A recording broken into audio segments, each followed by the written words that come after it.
Yo, what's going on, guys? It's Houston Sports Talk back into the video today, and today the Boston Celtics have traded for Jrue Holiday of the Portland Trailblazers, who recently just got traded to the Portland Trailblazers from the Milwaukee Bucks in the Damian Lillard trade. Now, as expected, Jrue Holiday has been flipped to the Boston Celtics. The Boston Celtics are sending Malcolm Brogdon, Robert Williams, and 2 first-round picks to the Portland Trailblazers for Jrue Holiday, the two-time All-Star.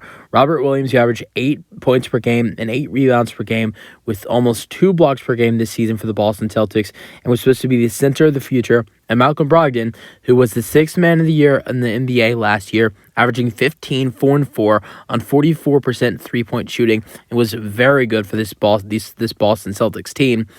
Both of those guys are getting traded to the Portland Trailblazers alongside a 2024 first-round pick, which belongs to the Golden State Warriors. Not going to be that great of a first-round pick, to be honest, because Golden State will be pretty good this year. So that's going to probably be in the area of pick 20 to 26 in the next year's draft. Not terrible. And then a 2029 first-round pick, unprotected via Boston.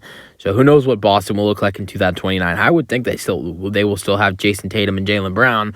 But who knows, if they don't, then maybe they're a bad team. And that is a good first-round pick for the Portland Trailblazers. But, I mean, look at this. I don't even know what to call it. I mean, just the super team for the Boston Celtics. You got Jason Tatum and Jaylen Brown.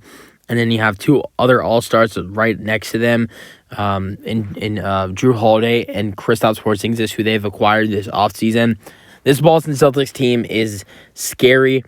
I would say the biggest thing about it, though, is their depth. And that's something they got to figure out now, because here's what their starting lineup looks now. At point guard, you got Jrue Holiday. At shooting guard, you have Jaylen Brown. At small forward, you have Tatum. At power forward, you have Kristaps Porzingis. At center, you have Al Horford. Off the bench, you have Derek White, you have Sam Hauser, and you have Peyton Pritchard. Those are 2 guards off the bench and 1 forward. That's literally all the depth you have off the bench.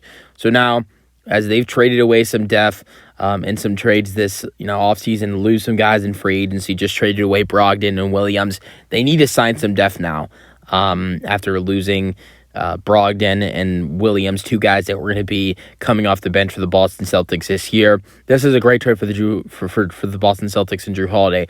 I'm not saying that just because they're losing 2 guys that were going to be pivotal off the bench for the Boston Celtics that this is a bad trade, because this is a really good trade for Boston. But now they got to figure out what they're going to do to replace those 2 guys off the bench. They need to sign a new backup center. They don't really need to sign another guard, because they have Peyton Pritchard and Derek White off the bench already. But maybe another forward off the bench to be signed. I have no idea, because this Boston Celtics team needs some depth off the bench. Sam Hauser's pretty good. He's okay. Pritchard's solid. Derek White's great. We saw how he did in the postseason.